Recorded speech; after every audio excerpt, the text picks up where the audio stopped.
Hi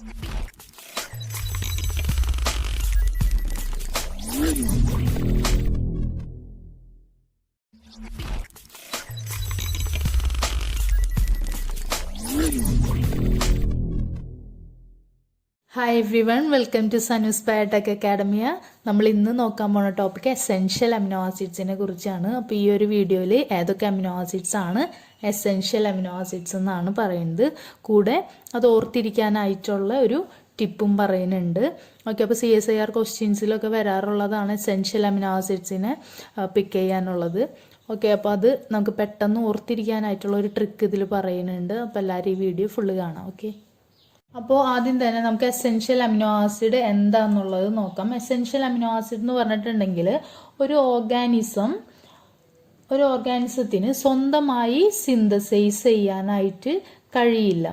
okay, സ്വന്തമായി synthesise ചെയ്യാൻ കഴിയില്ല അവരുടെ ബോഡിയിൽ. പകരം നമ്മൾ കഴിക്കണ ഡയറ്റിൽ സപ്ലൈ ചെയ്ത് കൊടുക്കേണ്ട അമിനോ ആസിഡ്സ് ആണ് എസെൻഷ്യൽ അമിനോ ആസിഡ്സ് എന്ന് പറയുന്നത്. അപ്പോൾ ഒരു ഓർഗാനിസത്തിന് അവരുടെ ഓൺ ബോഡിയിൽ സിന്തസൈസ് ചെയ്യാൻ കഴിയില്ല, തന്നെ സിന്തസൈസ് ചെയ്യാൻ കഴിയില്ല. പകരം കഴിക്കുന്ന ഫുഡിലൂടെ സപ്ലൈ ചെയ്ത് കൊടുക്കുകയാണ് ചെയ്യേണ്ടത് ഈ type of amino acids. Okay, ഇനി നമുക്ക് നേരെ ഏതൊക്കെ അമിനോ ആസിഡ്സ് ആണ് എസെൻഷ്യൽ അമിനോ ആസിഡ്സ് ആയിട്ടുള്ളത് നോക്കാം. എസെൻഷ്യൽ അമിനോ ആസിഡ്സ് ഓർത്തിരിക്കാനായിട്ട് ഒരു സെൻറ്റൻസ് നമ്മൾ ബൈ ഹാർട്ട് ചെയ്താൽ മതി. ആ സെൻറ്റൻസ് ഞാൻ പറയാം. I like feeding my 2 violent kids arginine with histidine. Okay, ഈ ഒരു സെൻറ്റൻസിൽ ഫസ്റ്റ് ലെറ്റേഴ്സ് നോക്കാം നമുക്ക്. I, L, F, M, T, V, K, A, W, H. Okay, ഇതെല്ലാം തന്നെ ഐസോലൂസിൻ.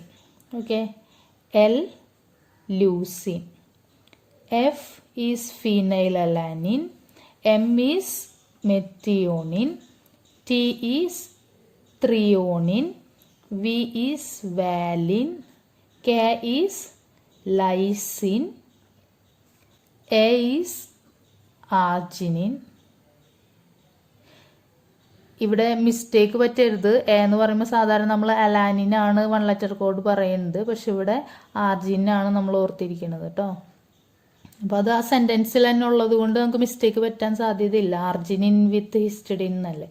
ഓക്കെ, ബാക്കിയുള്ളതൊക്കെ ആണെങ്കിൽ 1 ലെറ്റർ മാത്രമേ ഉള്ളൂ. അപ്പോൾ ഇത് ആ സെൻറ്റൻസിൽ ഓൾറെഡി അമിനോ ആസിഡിൻ്റെ പേരുള്ളത് കൊണ്ട് കുഴപ്പമില്ല. Okay, W is tryptophan, H is histidine.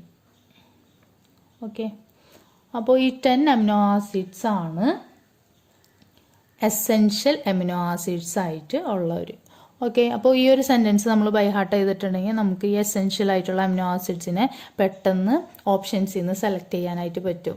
മിക്കപ്പോഴും CSIR ക്വസ്റ്റ്യൻസിൽ വരാറുള്ളൊരു ക്വസ്റ്റ്യൻ തന്നെയാണ് ഇത്. ഓക്കെ, എസെൻഷ്യൽ അമിനോ ആസിഡ്സിൻ്റെ സ്ട്രക്ചർ പറയുകയാണെങ്കിൽ ഇതിൽ പറഞ്ഞിട്ടുള്ള എല്ലാ അമിനോ ആസിഡ്സിൻ്റെ സ്ട്രക്ചറും തന്നെ നമ്മൾ മുമ്പത്തെ വീഡിയോസിൽ, അതായത് ഹൈഡ്രോഫോബിക് അമിനോ ആസിഡ്സ് അതുപോലെ ഹൈഡ്രോഫിലിക് അമിനോ ആസിഡ്സിൻ്റെ ഒക്കെ വീഡിയോസിൽ പറഞ്ഞിട്ടുള്ളതാണ്. അപ്പോൾ ആർക്കെങ്കിലും സ്ട്രക്ചർ പഠിക്കണമെന്നുണ്ടെങ്കിൽ ആ വീഡിയോസിൽ നോക്കിയാൽ കാണാൻ പറ്റും. ഈ ഉള്ള അമിനോ ആസിഡ്സിൻ്റെ എല്ലാത്തിൻ്റെയും തന്നെ സ്ട്രക്ചർ ആ വീഡിയോസിൽ ഇൻക്ലൂഡ് ചെയ്തിട്ടുണ്ട്. ഓക്കെ, അപ്പോൾ നിങ്ങൾക്ക് എല്ലാവർക്കും ഈ ഒരു വീഡിയോ മനസ്സിലായി എന്ന് വിചാരിക്കുന്നു. ഈ ഒരു വീഡിയോ നിങ്ങൾക്ക് യൂസ്ഫുള്ളായി തോന്നുന്നുണ്ടെങ്കിൽ ലൈക്ക് ചെയ്യുക, ഇല്ലെങ്കിൽ ഡിസ്ലൈക്ക് ചെയ്യുക. ഞാനിരുന്ന കൂടുതൽ വീഡിയോസ് കിട്ടാനായിട്ട് സബ്സ്ക്രൈബ് ചെയ്യുക, തൊട്ടപ്പുറത്തുള്ള ബെല്ലൈക്കൺ പ്രസ് ചെയ്യുക, കൂടെ നിങ്ങളുടെ കമൻറ്റ്സും അറിയിക്കുക. Okay, thank